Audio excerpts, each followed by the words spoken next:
ये वो शिक्षक हैं जिन्होंने, आप सभी को याद होगा कि कोरोना काल में जब बच्चे घरों में लॉकडाउन के दौरान बंद हो गए थे, उस वक्त इन्होंने हर बच्चे के घर में ब्लैक बोर्ड बनवा दिया था ताकि उनके पढ़ाई में कोई बाधा ना पहुँचे।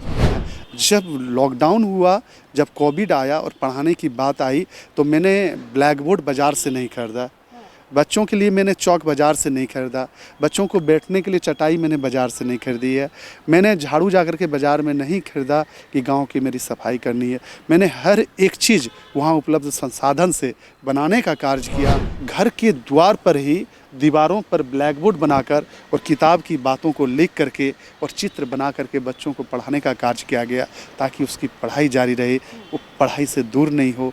पढ़ाई से दूर हो जाएंगे तो काफ़ी समस्याएं आ सकती थी। एक शिक्षक के बिना समाज की कल्पना की ही नहीं जा सकती है। अगर शिक्षक है तभी आज हम यहाँ पर खड़े होकर बोल पा रहे हैं, या शिक्षक है तो ये समाज है, क्योंकि शिक्षकों से ही कह सकते हैं कि शिक्षक जो होते हैं वो आधार होते हैं किसी समाज का। वो पढ़ाते हैं, लिखाते हैं, सामाजिक से लेकर हर तरह की का ज्ञान देते हैं। उसके बाद ही एक बच्चा जन्म से लेकर प्रधानमंत्री बनने तक का सफ़र तय कर पाता है शिक्षकों की बदौलत। और अभी हमारे साथ एक शिक्षक हैं, इसलिए मैं शिक्षक की बात कर रही हूँ। ये वो शिक्षक हैं जिन्होंने, आप सभी को याद होगा कि कोरोना काल में जब बच्चे घरों में लॉकडाउन के दौरान बंद हो गए थे, उस वक्त इन्होंने हर बच्चे के घर में ब्लैक बोर्ड बनवा दिया था ताकि उनके पढ़ाई में कोई बाधा ना पहुँचे, घर पर ही रहकर वो पढ़ सके। और इसलिए इन्होंने ये नेक काम किया था और कहीं ना कहीं ये सच में बहुत असरदार रहा था। सपन कुमार जी हैं हमारे साथ, और आज हमें बहुत अच्छा लग रहा है इनसे बात करने में, इसलिए क्योंकि आप सबों को पता है कि प्रधानमंत्री जो मन की बात हर महीने करते हैं, उसका 100वां एपिसोड कल पूरा होने जा रहा है। और बहुत गर्व की बात यह है कि झारखंड के सपन कुमार को उन प्रधानमंत्री ने 100 लोगों को चुना था विशिष्ट कामों के लिए, और उन 100 लोगों में एक हैं सपन कुमार। इनको इनकी बेहतरीन शिक्षा के लिए मिला है, जो इन्होंने बेहतरीन काम किया है, जो इन्होंने नेक काम किया था कोरोना काल के दौरान, उसके लिए इनको विशिष्ट तौर पर चुना गया है। हम इनसे बात करेंगे और समझेंगे। पहले तो आपको बहुत बधाई सपन जी, झारखंड के लिए इतना बड़ा अवार्ड लेकर आप आए। जी, निश्चित तौर पर हम झारखंड के सभी शिक्षकों, सभी हमारे जितने अभिभावक हैं और हमारे उस स्कूल के समुदाय के सभी लोगों और सभी हमारे स्कूल के बच्चों, आप सबका ही अवार्ड है। आप लोग के बदौलत ही ये प्राप्त हुआ है, और यह सम्मान निश्चित तौर पर झारखंड वासियों का सम्मान है। हम आप लोग को भी सबको धन्यवाद करते हैं कि आप लोग ने भी जागरूकता लाने का कार्य किया है। इसके लिए आप सभी भी धन्यवाद के पात्र हैं। आप लोग को हमारे तरफ से बहुत बहुत धन्यवाद है। अब बता दें कि दिल्ली में प्रधानमंत्री का कार्यक्रम हुआ, उसमें सपन जी को यह अवार्ड मिला मन की बात की तरफ से। कार्यक्रम के विशेष कार्यक्रम के लिए ये अवार्ड इनको दिया गया, और अब इनको झारखंड में राज्यपाल सीपी राधाकृष्णन के द्वारा भी सम्मानित किया जाएगा। आज यहाँ स्टेट गेस्ट हाउस में ठहरे हुए हैं सपन जी, इसलिए अब हम इनसे पूरा मामला समझेंगे। पहले तो आप दिल्ली गए, वहाँ सभी सम्मानीय लोगों के सामने यह अवार्ड आपको मिला, कैसा लग रहा? निश्चित तौर पर ये बहुत बड़ा सम्मान है। इस लिस्ट में आप देखेंगे कि यहाँ हमारा फ़ोटो है, और ये देश के उन चुनिंदे 100 लोगों में हैं जिनकी चर्चा माननीय प्रधानमंत्री जी ने मन की बात में की है। तो निश्चित तौर पर ये बहुत बड़ा सम्मान है। देश में कई लोगों ने विशिष्ट कार्य किया है, और ख़ास करके कोरोना काल में और शिक्षा के क्षेत्र में मैंने कार्य किया है। और चूँकि और काफ़ी कठिन समय था लॉकडाउन में घर से बाहर निकलना, और उस समय गांव के दीवारों पर ब्लैक बोर्ड बना करके, और वैसे क्षेत्र में मैंने काम किया है जो कि काफ़ी कठिन क्षेत्र है। हर दृष्टिकोण से वो कठिन क्षेत्र है। वहाँ ट्राइब लोग रहते हैं, और ट्राइब से भी आप कह सकते हैं कि वो उससे भी ऊँचे हैं, इसलिए भी काफ़ी कठिनाई है वहाँ पर। हर क्षेत्र में वहाँ कठिनाई है, और उन लोगों के बीच में रह के काम किया गया है। और निश्चित तौर पर गांधी जी का जो सपना था ग्राम स्वराज की, वो बात करते थे कि गांव में जो चीज़ें हैं उसका उपयोग करके हम आगे बढ़ सकते हैं।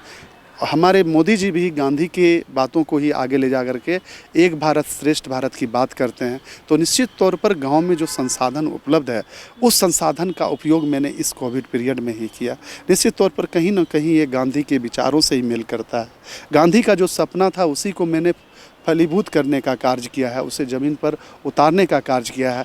जब लॉकडाउन हुआ, जब कोविड आया और पढ़ाने की बात आई, तो मैंने ब्लैक बोर्ड बाज़ार से नहीं खरीदा, बच्चों के लिए मैंने चौक बाज़ार से नहीं खरीदा, बच्चों को बैठने के लिए चटाई मैंने बाज़ार से नहीं खरीदी है, मैंने झाड़ू जाकर के बाज़ार में नहीं खरीदा कि गांव की मेरी सफाई करनी है। मैंने हर एक चीज़ वहां उपलब्ध संसाधन से बनाने का कार्य किया। लोगों ने एक मत होकर के एकजुटता के साथ में हमारा साथ दिया समुदाय के सहयोग से, और उस कोविड पीरियड में सभी बच्चों के लिए अपना अपना ब्लैक बोर्ड बना, और घर के द्वार पर ही दीवारों पर ब्लैक बोर्ड बनाकर और किताब की बातों को लिख करके और चित्र बना करके बच्चों को पढ़ाने का कार्य किया गया, ताकि उसकी पढ़ाई जारी रहे, वो पढ़ाई से दूर नहीं हो। पढ़ाई से दूर हो जाएंगे तो काफ़ी समस्याएं आ सकती थी। कैसे आपने क्यों सोचा कि अभी, क्योंकि बहुत मुश्किल होता है दुमका जैसे ज़िले में, वो भी जरमुंडी जैसे गांव में, कि हमको भाई अब ब्लैक बोर्ड बनवाना है सबके घर में, ऐसे तो लोग अपने स्वार्थ से ही ऊपर नहीं उठ पाते हैं। कैसे आप? निश्चित तौर पर काफ़ी कठिनाई होती है काम करना उस क्षेत्रों में, बहुत तरह की समस्या है। हम आपको कहते हैं कि वो पगडंडी जो बना हुआ, जो रास्ता बना हुआ है, वो पत्थर इंतज़ार करता है। वो बहुत दिन पहले का बना हुआ रोड है, साथ में जाने में जिस प्रकार से कठिनाई है, लोग दुमका को दुनिया का सबसे बड़ा जगह समझते हैं। वैसे लोग ने सरकार की क्या योजनाएं हैं वो हमारे उस स्कूल में जाने से पूर्व शायद ही समझते थे। लगभग लोग वहाँ अशिक्षित हैं, लगभग लोगों ने किताब कलम को नहीं छुआ है। तो हमारा पहला काम था, आप इंफ्रास्ट्रक्चर की बात करते हैं कि वहाँ डेवलपमेंट नहीं है, हम वो बात नहीं करते हैं। हम बात करते हैं हर क्षेत्र में कि वो मोटिवेट कितना है, वो जागरूक कितना है उस क्षेत्र में। तो हमने सबसे पहला जागरूकता लाने का ही काम किया। लोग जागरूकता लोगों में आई, उन्होंने समझा कि वो कुछ बिना किसी के कुछ दिए भी उनके पास जो संसाधन है उसका भी उपयोग करके, उसके पास जो वंशानुगत जो उनके पास ज्ञान है, जो अपने ले करके वो आ रहे हैं, चाहे कृषक हैं तो किसानी का उसके पास ज्ञान है, कोई सब्जी उत्पादन करता है तो सब्जियों के बारे में उसके पास जानकारी है, कोई इसी प्रकार से आप देखते हैं कि वो तालाब होता है ना, तालाब में मछलियाँ कोई उसको देख रेख करता है तो मछली के बारे में जानकारी है। तो ये जानकारियाँ हैं, उसके पास ज्ञान है। ये अलग बात है कि किताब की चीज़ें वो सिर्फ नहीं जानता था, और क्या उसके पास अधिकार है ये नहीं जानता था। तो मैंने इस कोविड पीरियड में जो काफ़ी कठिन समय था, इसके पूर्व से ही, जब से मैं वहाँ स्कूल में हूँ, शुरू से ही के दिनों से ही उस कठिनाई का सामना करते हुए शिक्षक समाज को राह दिखाता है। तो हम हर एक चीज़ में राह दिखाने का काम कर रहे हैं, लोगों का सहयोग लेकर उस विद्यालय को, जहां कभी एक फूल और ये घास नहीं था, आज हरियाली भरी पड़ी है। लोगों ने साथ दिया, कहीं से बाउंड्री वाल नहीं था, लोगों ने बांस का साथ दिया, गोबर खाद का साथ दिया, हर चीज़ में सहयोग किया है ग्रामीणों ने। और लोगों ने समझा अपने अधिकार को, उसका विद्यालय है, उसके बच्चे हैं, उसके लिए शिक्षा है, उसके लिए ही सब चीज़ है, उसके लिए ही सारी योजनाएं हैं। इस बात को ग्रामीणों ने समझा है। और जब कोविड पीरियड में ऐसा कठिन परिस्थिति आया तो हमारे लिए जिस प्रकार से चिंता की बात थी, हमारे बात को उन लोगों ने समझा, उन लोगों को हम बताने में सफल हो पाए और मुझ पर उन्होंने विश्वास किया। सबसे बड़ी बात है कि कोरोना से इतना दुनिया में लोग नहीं बच पा रहे थे कोरोना से। अब काफ़ी कठिन समय था, जिस प्रकार से मीडिया का रिपोर्ट में ही खबरें आ रही थी, तो हमारे लिए भी कठिनाई थी अपने आप से बचना। और उस गांव में जब हम जाते थे तो मेरे कारण किसी को समस्या नहीं हो, हर एक नियम को जो चिकित्सा विभाग की ओर से, मीडिया से जो हम लोग तक जो खबर आती थी कि किस प्रकार से आपको कोरोना से बचना है, तो हमने लोगों को बचाने का भी कार्य किया। हमारे दुमका के आईएएस, हमारे उस समय के जो डीसी थे, उन्होंने वहाँ मेडिकल टीम भी भेजी, जांच भी हुआ कि एक भी लोग वहाँ कोरोना से पीड़ित नहीं पाए गए। जब वैक्सीन लेने की बात आई तो लोगों में जागरूकता ही था कि लोगों ने सुई लेने के लिए तैयार हुए। लोग आज काफ़ी जागरूक हैं, वो अधिकार को समझ रहे हैं, उनको क्या मिलना चाहिए वो समझ रहे हैं, वो खुद आज शिक्षित हो रहे हैं, खुद वो इस उम्र में भी, जो अंतिम पड़ाव भी आप कह सकते हैं, उस उम्र में भी पेंसिल और चौक को लेकर के वो पढ़ने के लिए आगे बढ़ रहे हैं, ताकि हम शिक्षित हों और वो हम कुछ कर पाएँ। अच्छा, इस अवार्ड की बात करते हैं। जब पहली बार आपको डीसी ने संपर्क किया होगा, डीसी के जरिए मालूम चला होगा आपको, जी। उस वक्त कैसा था, आपकी मनोस्थिति कैसी थी कि भाई मुझे प्रधानमंत्री से सम्मानित? निश्चित तौर पर वो लेटर जब भारत सरकार का पढ़े और उसमें जो कार्यक्रम पढ़े, हमारे लिए भी दिल्ली में उतना बड़ा जगह पर जाके रहना बहुत मुश्किल वाला ये है।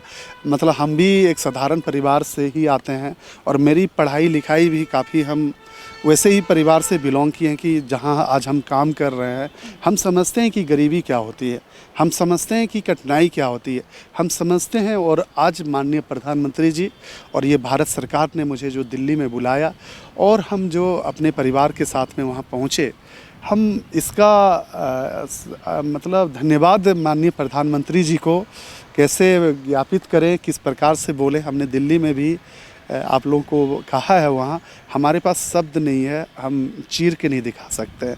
निश्चित तौर पर आपने मेरा सम्मान करके देश के सभी गरीब लोगों का सम्मान किया है। आपने उस क्षेत्र के कठिन लोगों, क्षेत्र में जो लोग काम कर रहे हैं, आपने मुझे बुलाया है, लोगों का हौसला बढ़ा है। और भी कठिनाई कितनी भी हो, यदि लोग काम करते हैं, उनको जो सम्मान मिलता है तो और भी हौसला बढ़ता है, और भी बेहतरीन के साथ में। और लोग क्या और भी बेहतर कार्य कर सकता है जीवन में, वो आपसे इस सम्मान के बाद भी ये शिक्षा प्राप्त हो रही है। और ये जो मुझे प्राप्त हुआ है तो निश्चित तौर पर ये मेरे लिए अनमोल है, ये अद्वितीय है मेरे लिए कि पूरे देश में, विश्व की सबसे बड़ी आबादी में मात्र 100 लोग और झारखंड के मात्र मुझे चुना जाना, ये हमारे लिए सौभाग्य और गौरव की बात है। और पुनः जो है, हम झारखंड के सभी लोगों का ये सम्मान करते हैं, सभी शिक्षकों का ये सम्मान है, सभी विद्यार्थियों का सम्मान है, समुदाय के सभी लोगों का यह सम्मान है। एक आखिरी क्वेश्चन, कल की क्या तैयारी, कल राज्यपाल भी सम्मानित करने काफ़ी उत्साहित हैं। पहली बार राज्यपाल महोदय, माननीय राज्यपाल महोदय से मिलेंगे। निश्चित तौर पर हम काफ़ी उत्साहित हैं और काफ़ी विद्वान हैं और काफ़ी, मुझे पहली बार राजभवन जाने का मौका मिलेगा। वो राजभवन के चीज़ों को छू करके प्रणाम करने का मौका मिलेगा। निश्चित तौर पर उस धरती को भी प्रणाम करेंगे, वहाँ विद्वान लोग ही रहते हैं। और राजभवन में हम जाएंगे, वहाँ मुझे सम्मानित किया जाएगा। तो पुनः एक बार हम शिक्षा के क्षेत्र के सभी लोग इससे गौरवान्वित होंगे। शिक्षक गौरवान्वित होगा तो वो देश आगे बढ़ेगा, वो राज्य आगे बढ़ेगा। जिस राज्य में शिक्षा का सम्मान होगा, शिक्षक का सम्मान होगा, निश्चित तौर पर वो आगे बढ़ेगा। और हम आपके माध्यम से बताना चाहते हैं, जिस प्रकार से मेरा नालंदा तक्षशिला विश्वविद्यालय पूरे दुनिया का विश्वगुरु था, पुनः हम अपने प्रयास से भारत को, अपने तरफ से एक छोटा सा प्रयास, जो माननीय मोदी जी भी कहते हैं हर व्यक्ति को अपना काम करना है, तो हम भी एक छोटा सा प्रयास कर रहे हैं भारत को आगे ले जाने में, भारत को विश्व गुरु बनाने में, शिक्षा के क्षेत्र में ये आगे जाए, इसके लिए हम भी अपना प्रयास कर रहे हैं। काफ़ी खुश है। मेरा छोटा बेटा है कृष्णा, वो हर एक चीज़ को देख करके ओ माय गॉड बोल रहा था, तो सभी लोग उसको देख रहे थे क्यों बोल रहा था। तो निश्चित तौर पर मेरे जैसा ही उस छोटा सा 5 साल का बेटा है, वो ओ माय गॉड पूरे रास्ते में बोलते हुए गया।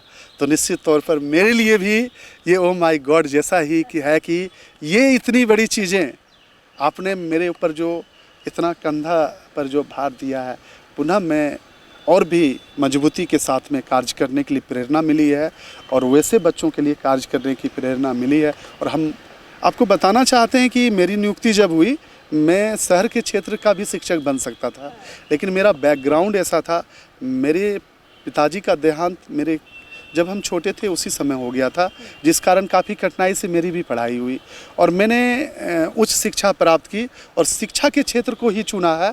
और शिक्षा के क्षेत्र में ही जो कठिनाई मेरे साथ में हुई है, मैंने जिस चीज़ को अनुभव किया, जिस चीज़ को मेरे साथ हुआ है, एहसास मेरे साथ जो है, उस एहसास के साथ ही जब हम बच्चों को देखते हैं, अपने गांव के बच्चों को जब हम पढ़ाते हैं, तो मुझे निश्चित तौर पर उन बच्चों को और भी आगे ले जाने के लिए हम पूरा हृदय की गहराई से पूरा अपना तन मन धन से उस क्षेत्र के बच्चों के लिए लगे हुए हैं कि वो एक दिन आपके रांची, आपके दिल्ली में आकर के हमारे उस गांव के बच्चे मुकाम को हासिल करें। धन्यवाद जी। तो ये सपन जी हैं, शिक्षक हैं, बहुत अच्छा बोलते हैं, आपने सुना ही, और बहुत अच्छा कार्य करते हैं, बहुत गौरव की बात है हम सभी झारखंड वासियों के लिए कि हमारी उपराजधानी दुमका जिले के एक छोटे से गांव जरमुंडी गांव के एक शिक्षक को इतना बड़ा देश का इतना बड़ा सम्मान मिला है और अब कल राज्यपाल भी सम्मानित करने वाले हैं तपन जी को। हम सबों का के लिए एक के कंट्रीब्यूशन से इस तरह से सबों का हौसला बढ़ता है और बहुत ज़रूरी है कि हम सभी एक दूसरे का समर्थन यूं ही करते रहें। शुक्रिया। बायोम जो है मेडिकल प्रिपरेशन का एकमात्र संस्थान जहां है complete digital classrooms, video lectures, student tracking system, library facility and 100% result oriented rankers batch. Biome Hinoo एवं नगरा टोली रांची।